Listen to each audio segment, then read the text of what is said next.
Good morning, students. Welcome in the English class. In the last period, we have completed lesson number 7 and 8. 7 और 8 lesson हमने complete किया. Dancing part, dancing partner, part 1 and part 2. Okay. Now today we are going to start poem number 9, lesson, page number 79. Page number 79 है. This poem was composed by William Henry Davis. William Henry Davis ने compose की गई poem है. Laser, laser का मतलब होता है खाली समय. मराठीमध्ये त्याला रिकामपणाचा वेळ म्हणतात. खाली समय, leisure time. What is this life if, the poet says what is this life, ये जीवन क्या है. If full of care, the life is full of care.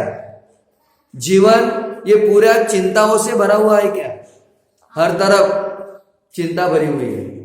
Life is only the full of care. जीवन जो है वो केवल चिंताओं से भरा हुआ है. वी हैव नो टाइम, हमारे पास समय नहीं है. To stand and stare, stare का मतलब लुक एट समबडी. हमारे पास समय नहीं खड़े होके किसी के तरफ देखने के लिए. समय नहीं हमारे पास खड़े होके किसी के तरफ देखने के लिए. No time to stand beneath the bough, bough का मतलब ब्रांचेस. हमारे पास इतना भी समय नहीं कि पेड़ के नीचे खड़े रह सके. We have no time to stand beneath the tree, beneath the bough of the tree. Bough का मतलब ब्रांचेस ऑफ द ट्री. पेड़ों की जो ब्रांचेस है उसके नीचे खड़े रहने के लिए भी हमारे पास समय नहीं है. एंड स्टेयर, स्टेयर का मतलब look at. Stare as long as sheep और काउज. जंगलों में जो भी काउज है, गैया, और शीप है, भेड़िया, उनके तरफ देखने के लिए भी हमारे पास समय नहीं है. दैट इज द लाइफ, ये हमारा जीवन है. What is the life. कवि कहता है कि जीवन क्या है. The life is totally full of care. जीवन पूरा केयर से भरा हुआ है, चिंताओं से भरा हुआ है.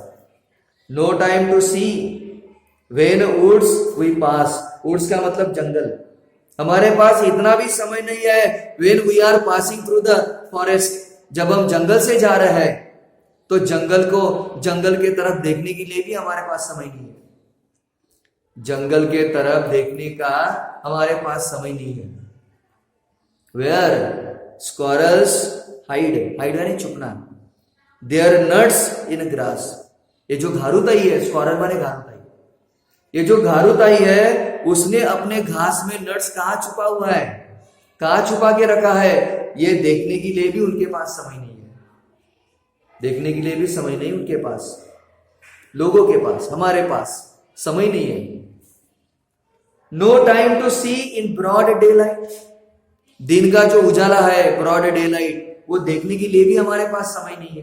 कभी कहता है स्ट्रीम फुल ऑफ स्टार. पानी के जो झरने हैं वो तारों से भरे हुए हैं. Like the skies at night. ऐसा लगता है कि रात में वो झरने पूरे तारों से भरे हुए हैं. और वो देखने के लिए भी हमारे पास समय नहीं है. वो देखने के लिए भी हमारे पास समय नहीं है. No time to turn at beauty's glance. Beauty का मतलब सुंदर लड़की. कोई सुंदर लड़की जा रही है, उसके तरफ नजर डालने के लिए भी हमारे पास समय नहीं है.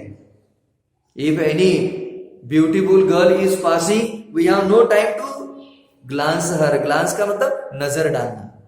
नजर भी नहीं डाल सकते हम, देख भी नहीं सकते. And watch her feet. उसके पैर के तरफ भी देखने के लिए समय नहीं. हाउ दे कैन डांस, कि उसके पैर किस तरह से डांस करते हैं. उस लड़की के पैर किस तरह से डांस करते हैं ये देखने के लिए भी हमारे पास समय नहीं है. No time to wait till her mouth can enrich. Enrich and increase the quality that smile her eyes began. वो लड़की किस तरह से स्माइल करती है, उसके आंखें किस तरह से चमकते हैं, ये देखने के लिए भी हमारे पास समय नहीं है. कभी कहता है so how life is it, ये कैसा जीवन है? पुअर लाइफ दिस इज, कितना गरीब जीवन है अपना। फुल ऑफ केयर, जो केयर से भरा हुआ है, चिंताओं से भरा हुआ है। We have no time to stand and stare, हमारे पास समय ही नहीं है कि कहीं खड़े होके किसी के तरफ देखने के लिए। We have no time to stand and stare to somebody. Leisure, so in this way the poet says we have no time, हमारे पास समय नहीं है, because our life is full of care. हमारा जीवन जो है वो चिंताओं से पूरी तरह से भर चुका है। Okay, we have completed this poem here, composed by William Henry. So read this poem again and again and try to understand. Okay, see you tomorrow.